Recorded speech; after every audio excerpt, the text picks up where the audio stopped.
सबसे मेन चीज है हम लोगों की कि क्लास 12th का सिलेबस क्या है, क्लास 12th का पाठ्यक्रम क्या है। तो ये बहुत ही इंपॉर्टेंट चैप्टर है, इसको मैं इंपॉर्टेंट बोलूंगी। क्यों? क्योंकि बोर्ड में इससे क्वेश्चन भी बहुत पूछे जाते हैं। तो कहीं ना कहीं सामाजिक वातावरण हो गया, आर्थिक वातावरण हो गया, तकनीकी वातावरण हो गया, ये सब वातावरण के जो फैक्टर यानी तत्व हैं वो क्या करते हैं, संगठन को प्रभावित करते हैं।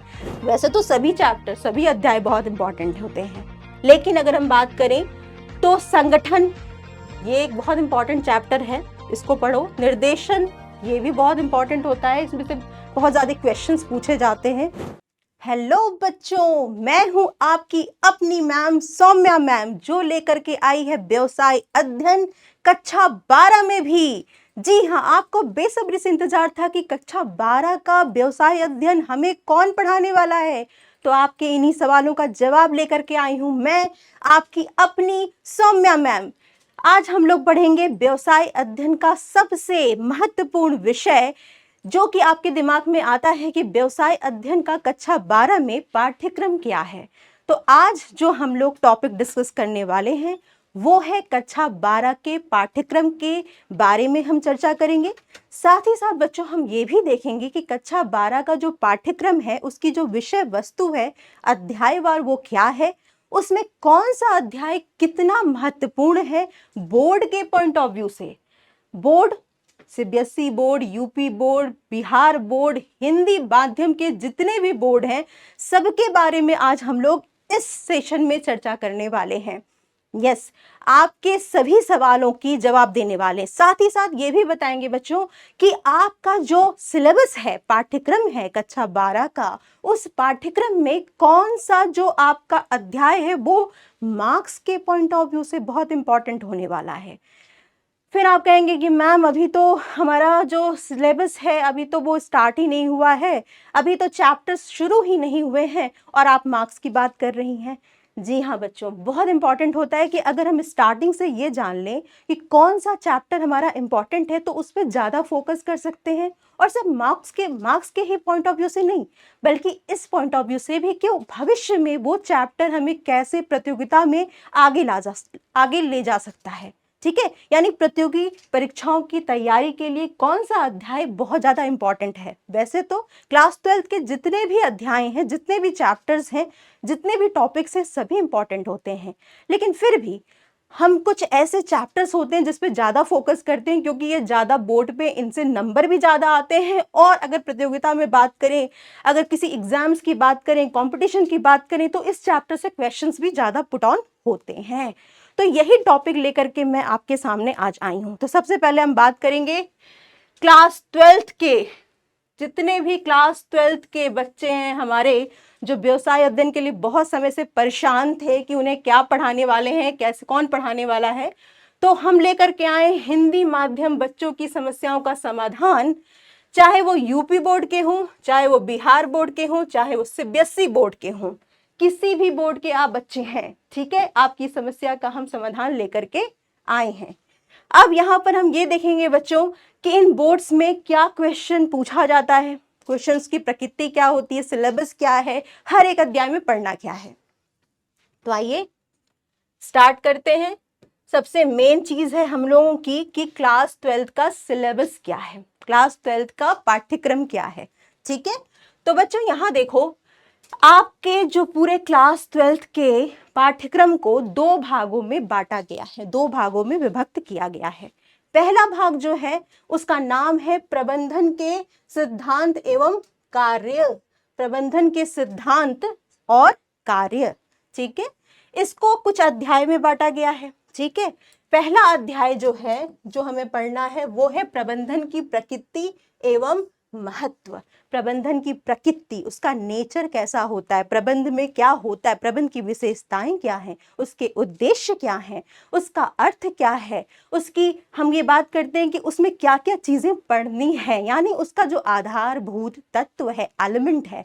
प्रबंध पहला चैप्टर है बेटा, और इसी चैप्टर से सारे चैप्टरों का, आगे के चैप्टर्स का जन्म हुआ है। ठीक है, तो ये चैप्टर बहुत ही बेसिक चैप्टर है, बहुत इंपॉर्टेंट चैप्टर है, क्योंकि बेस अगर मजबूत होता है ना तो जब आधार मजबूत होता है ना, तो आगे का जो हम लोग कहते हैं कि मकान जो बनाएंगे, या हम जो जिस ढांचे पर हम खड़े हैं, अगर वो ढांचा मजबूत है ना, तो मकान तो मजबूत होना ही होना है।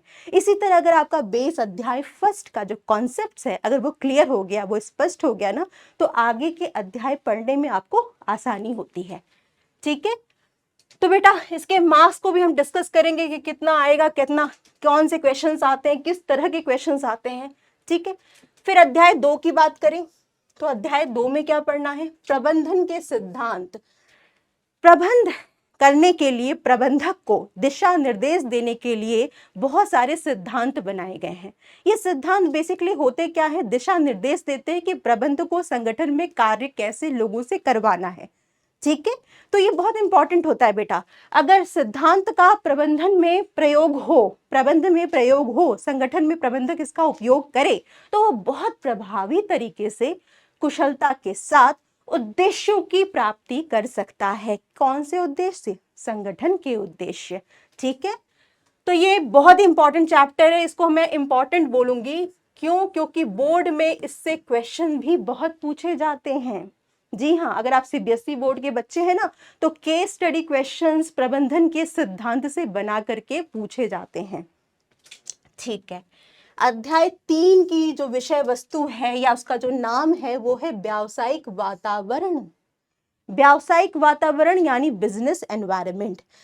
व्यवसाय, संगठन, उपक्रम जिस वातावरण में स्थापित होता है, वो वातावरण के जितने भी तत्व होते हैं वो संगठन को प्रभावित करते हैं प्रत्यक्ष और अप्रत्यक्ष रूप में।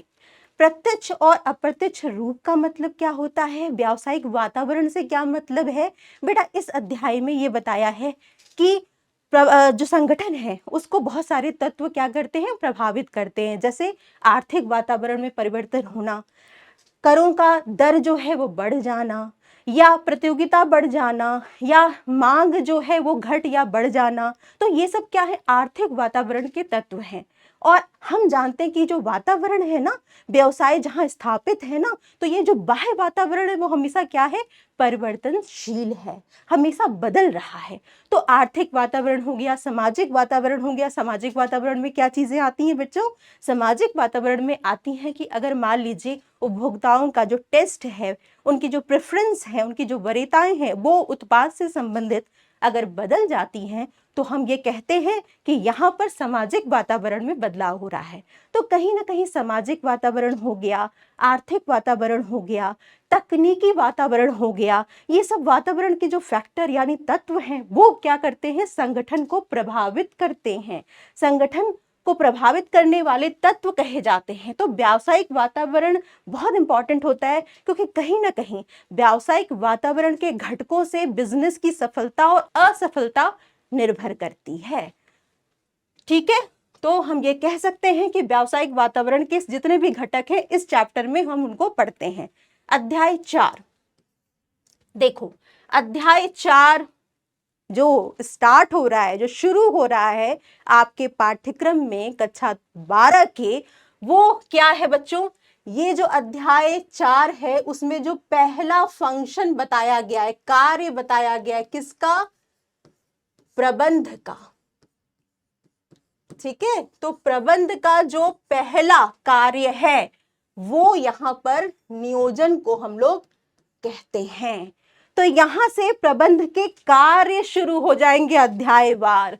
ठीक है, नियोजन पहला कार्य है, दूसरा जो है वो है संगठन, तीसरा जो है नियुक्तिकरण, और चौथा है निर्देशन, और पांचवा है नियंत्रण। ये सब पांचों क्या हैं? पांचों प्रबंध के कार्य हैं, जो कि हमने यहाँ पे फर्स्ट चैप्टर में ही थोड़ा सा ब्रीफ में स्मॉल लेवल पर हमने पढ़ा था। ठीक है, पढ़ेंगे। फिर क्या होता है कि इन्हीं को अध्यायवार अध्याय 4 में पहला फंक्शन, पहला कार्य बताया गया है नियोजन। नियोजन होता क्या है? प्लानिंग करना।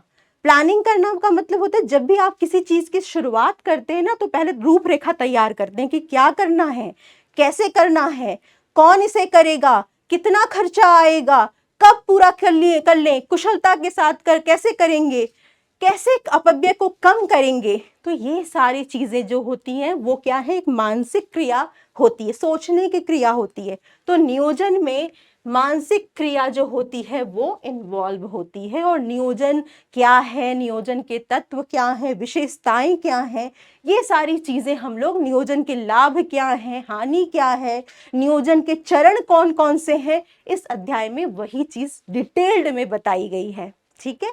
दूसरा जो है बेटा, पांचवा जो चैप्टर है वो प्रबंध का दूसरा कार्य के बारे में व्याख्या करता है। दूसरा कार्य है संगठन। अब भाई नियोजन हो गया, उद्देश्य निर्धारित हो गए, अब उद्देश्यों की पूर्ति करने के लिए क्या करेंगे हम लोग, पद निर्माण करेंगे, यहाँ पे अधिकार और उत्तरदायित्व निश्चित करेंगे। साथ ही साथ ये भी देखेंगे बच्चों कि किस पद पर क्या भार है। ठीक है, जो पूरी एक कह सकते ढांचा, एक निर्माण करते हैं हम लोग, अधिकार उत्तरदायित्व को सौंपते हैं। इसमें संगठन में जितने भी मानव संसाधन हैं उनके कार्यों को निश्चित किया जाता है। ठीक है, तो संगठन बनाना या संगठन जो है एक बहुत ही महत्वपूर्ण कार्य माना जाता है प्रबंध का, और इसमें वही कार्यों के बारे में विस्तार पूर्वक बताया गया है। इसके संगठन के चरण क्या हैं, संगठन का अर्थ क्या है, संगठन के तत्व क्या है, संगठन करने से क्या लाभ होते हैं, संगठन अगर बना लिया जाता है तो फिर संगठन के प्रकार कौन कौन से होते हैं, ये सारी चीजें हम लोग इस अध्याय में पढ़ने वाले हैं। अध्याय 6 ये भी एक बहुत इंपॉर्टेंट अध्याय है क्योंकि ये संगठन के कार्य से ही है। नियुक्तिकरण, यहाँ पर नियुक्तिकरण की हम बात कर रहे हैं। नियुक्तिकरण का मतलब होता है स्टाफिंग। ठीक है भाई, पद का निर्माण हो गया, अब इन पदों को भरने के लिए हमें क्या चाहिए, मानवीय संसाधन चाहिए। तो मानवीय संसाधन को नियुक्त करना, उनका चुनाव करना, ह्यूमन रिसोर्स का अरेंजमेंट करना, ये इस फंक्शन में किया जाता है। तो भर्ती, चुनाव, भर्ती के प्रकार, चुनाव कैसे करते हैं, उसके स्टेप्स क्या होते हैं, उसके चरण क्या होते हैं, इस अध्याय में नियुक्तिकरण में हम लोग पढ़ने वाले हैं। नियुक्तिकरण क्या है बेटा, नियुक्तिकरण प्रबंध का एक कार्य है, तीसरा कार्य है। ठीक है, अब बात करते हैं अध्याय 7 की। अध्याय 7 में क्या विषय वस्तु है, क्या अध्याय का नाम है और उसके अंदर विषय वस्तु क्या है। तो देखो, अध्याय का नाम है निर्देशन, और निर्देशन प्रबंध का चौथा फंक्शन होता है। इसमें क्या पढ़ा जाता है बच्चों, निर्देशन में होता है कि प्रबंध लोगों से काम कराने की कला को माना गया है। तो लोगों से काम कराने के लिए उन्हें निर्देश देना होता है, उन्हें आदेश देना होता है, उनका पर्यवेक्षण करना होता है, उनको अभिप्रेरित करना होता है, मोटिवेट करना होता है कि ताकि वो अच्छे से कार्य कर सके। कि कौन कर सके, कर्मचारी कर सके, लोग कर सके, मानवीय संसाधन कर सके। तो ये जो चैप्टर है, ये जो अध्याय निर्देशन है, वो इन्हीं तत्वों की विवेचना करता है। निर्देशन करने के लिए क्या क्या प्रबंधक करता है, इसी अध्याय में हम लोग विस्तार पूर्वक पढ़ने वाले हैं। अब बात करते हैं लास्ट फंक्शन की, और इस अध्याय भाग 1 के लास्ट अध्याय की, अध्याय 8 की, जो है नियंत्रण। नियंत्रण क्या होता है बेटा, देखो नियोजन में हमने क्या बनाया था, उद्देश्य बनाया था। उद्देश्य किस लिए, संगठन का उद्देश्य निश्चित किया था।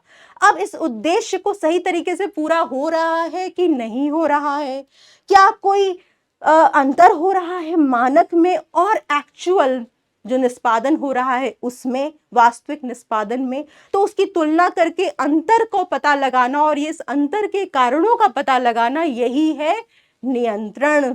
ठीक है, तो नियंत्रण कार्य के बारे में इस अध्याय में हम लोग पढ़ने वाले हैं। नियंत्रण क्या होता है, नियंत्रण के चरण क्या होते हैं, नियंत्रण क्यों का महत्व क्या होता है, नियंत्रण की विशेषता क्या होती है, ये सारी विषय वस्तु है। अब बात करेंगे हम लोग भाग 2 की, यानी क्लास 12th में व्यवसाय अध्ययन के जो भाग 2 है आपकी एनसीईआरटी की किताबों में, उसका नाम है व्यावसायिक वित्त एवं विपणन। ठीक है, तो व्यवसाय करने के लिए क्या जरूरत पड़ती है भाई, वित्त की जरूरत पड़ती है। तो वित्त का अरेंजमेंट करना, वित्त को कैसे प्राप्त करेंगे, वित्त होता क्या है, इन सारी चीजों को हम लोग पढ़ने वाले हैं अध्याय 9 में, जिसका नाम है वित्तीय प्रबंध, फाइनेंशियल मैनेजमेंट।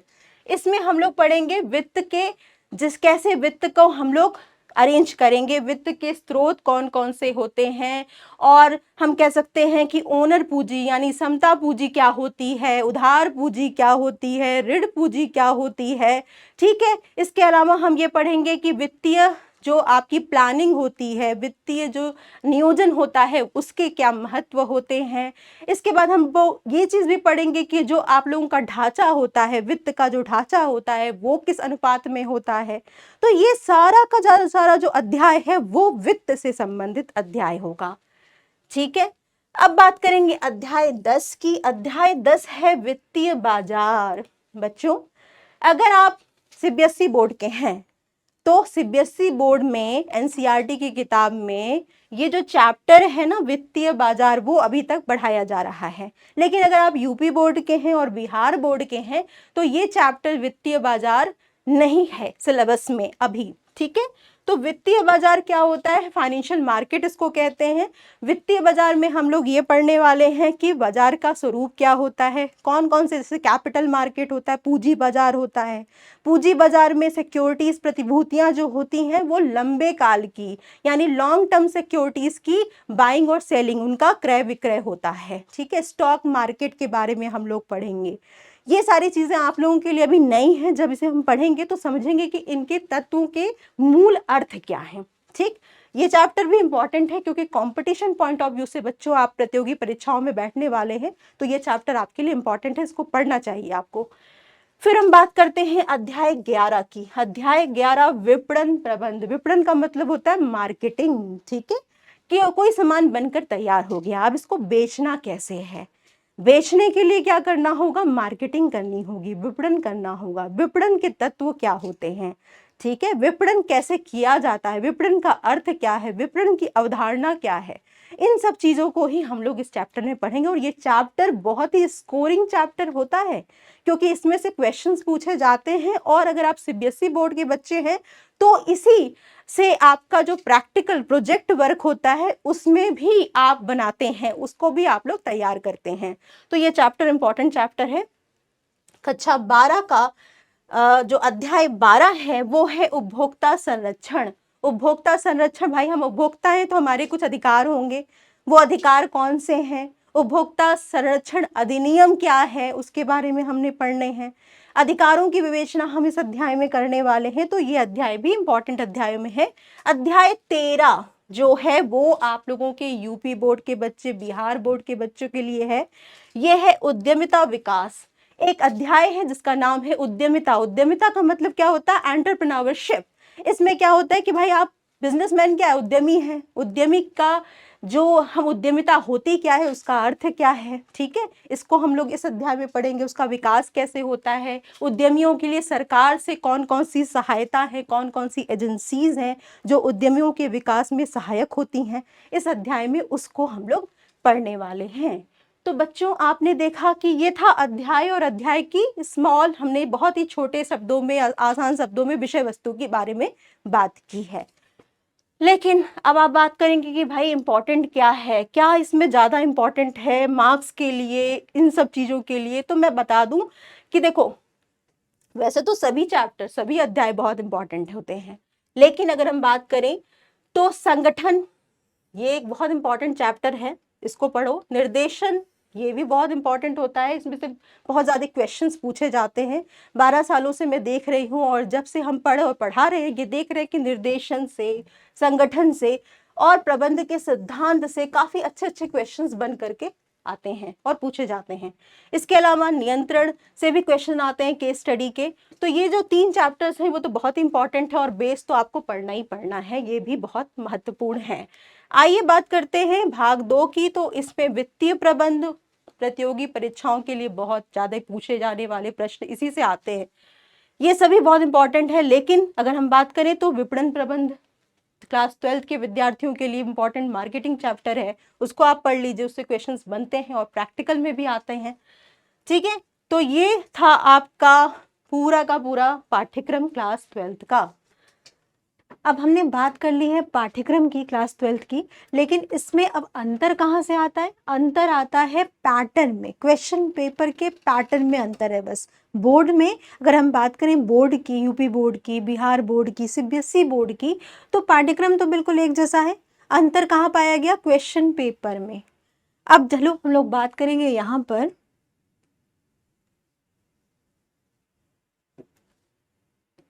ये देखो यूपी बोर्ड की अगर हम बात करें तो यूपी बोर्ड में 10 क्वेश्चन जो हैं 1 नंबर के आते हैं, मतलब टोटल मार्क्स कितने हो गए? 10 मार्क्स हो गए, है ना। इसके बाद अगर हम बात करें तो यहाँ पर 10 क्वेश्चन जो हैं वो 2 नंबर के आते हैं, मतलब हो गए 20 मार्क्स। ठीक है, ये यूपी बोर्ड की बात हो रही है। इसके बाद 6 क्वेश्चन जो है वो 5 नंबर के आते हैं, मतलब 30 मार्क्स। ठीक है, और 4 क्वेश्चन जो है वो 10 नंबर के आते हैं, यानी लॉन्ग क्वेश्चंस आते हैं आपके 4, तो ये हो गया 40 मार्क्स। ठीक है बच्चों, तो यहां पर टोटल मार्क्स कितने हो गए भाई? 30 और 30 60 एंड 40 100 मार्क्स। ठीक है, तो हमने क्या देखा कि 100 नंबर का पूरा क्वेश्चन पेपर आता है यूपी बोर्ड में। यूपी बोर्ड में हमने ये भी देख रहे हैं कि जो 10 क्वेश्चन है वो मल्टीपल चॉइस यानी 1 नंबर के होंगे, एक उसमें सीधा एक आंसर आपको देना होगा। ठीक है, तो मल्टीपल चॉइस वस्तुनिष्ठ प्रश्न जो है वो यहाँ यूपी बोर्ड में तो कम पूछे जा रहे हैं। तो आइए बात करें बिहार बोर्ड में क्या है। बिहार बोर्ड में थोड़ा सा डिफरेंट है, थोड़ा सा अलग है। बिहार बोर्ड में सेक्शन वाइज तो एक तो पेपर आ रहा है। सेक्शन ए में क्या है बच्चों?